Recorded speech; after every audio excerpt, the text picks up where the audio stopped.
Majo John Madden from El Diamante, Mexico. A moment of silence here. You get a lot of traffic on this little two-lane road here. It is a carretera, interstate highway, and you can see that car going over the speed bump. No stoplight, but two speed bumps require cars and very large trucks to slow down.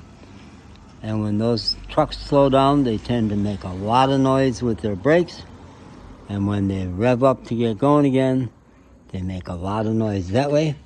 And going that way out of town, they're cranking when they go by where my car is being repaired. You can see a little dot of white light through the window there.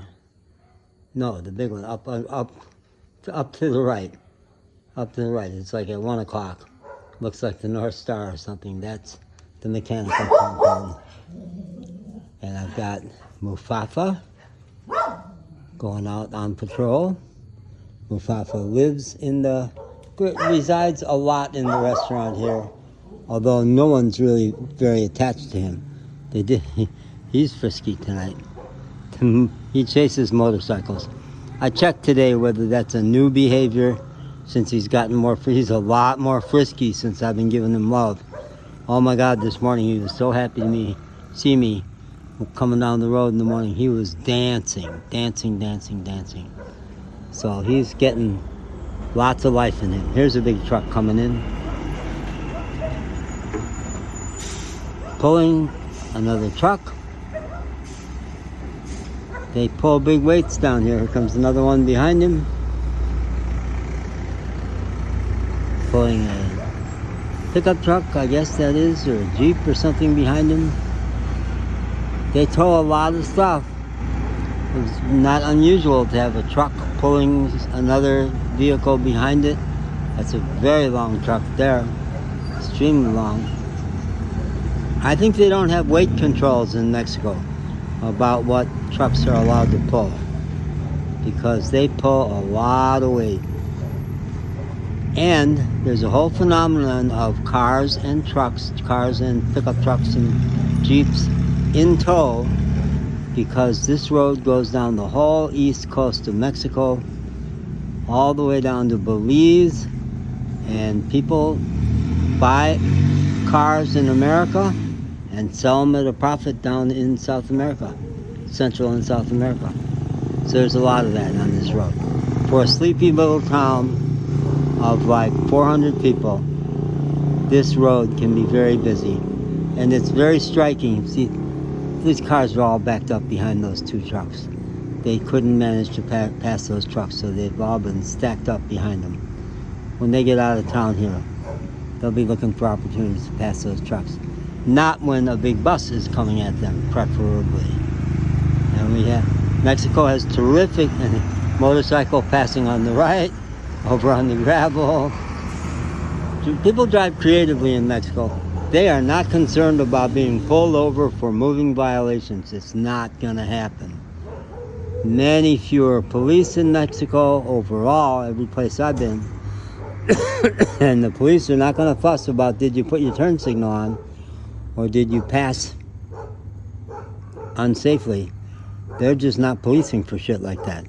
Violent crime is what they are concerned about, which maybe would be a much better model in the U.S., I say. And then you get calm, like this. Get a moment of calm.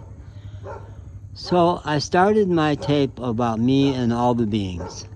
Me and the love I bring to the table to all the beings around me, from dogs, perros, street dogs, cat who lives here, the burro who lives just out there, the horses that were down over here today, the mare and the colt, the 3-year-old who is such an exhausting little bundle of joy and excitement and random energy, and she is so present.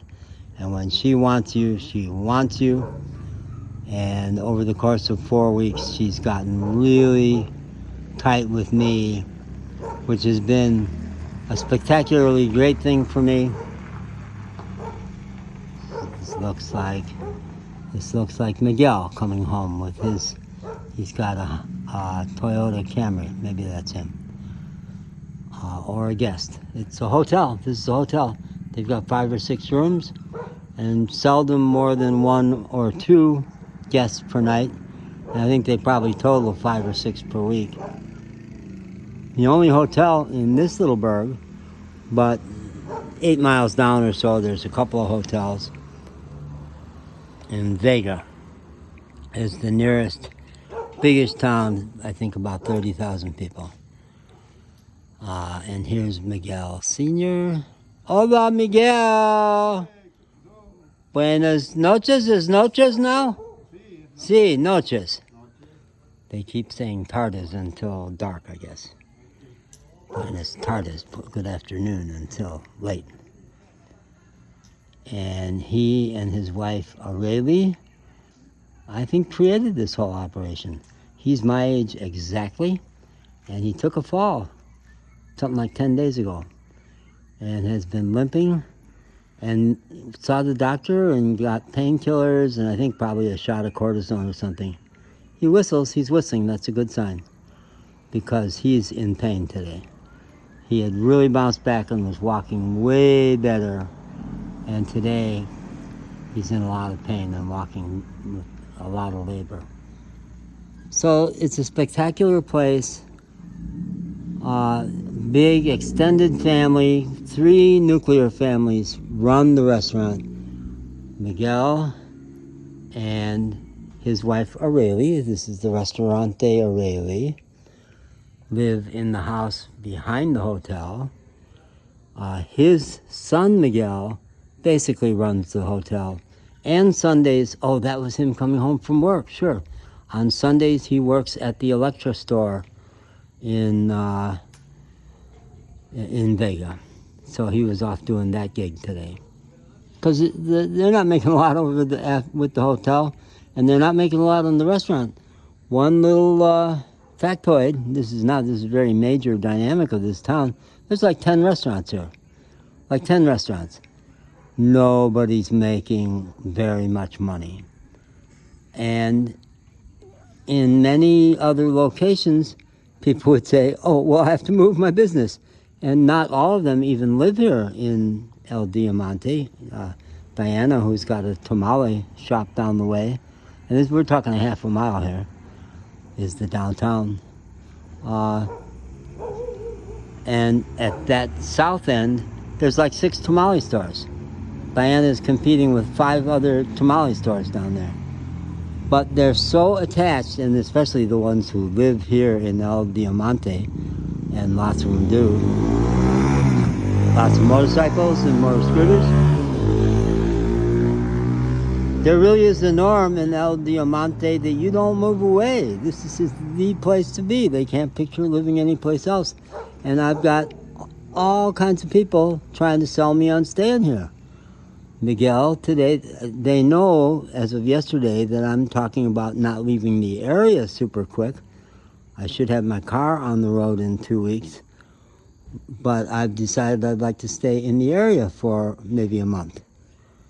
Having wheels will change everything. And I am ready to get out of this tiny, tiny, tiny little town. It's a little small for me, really. So I let them know that I'm going to be looking for an apartment in Vega.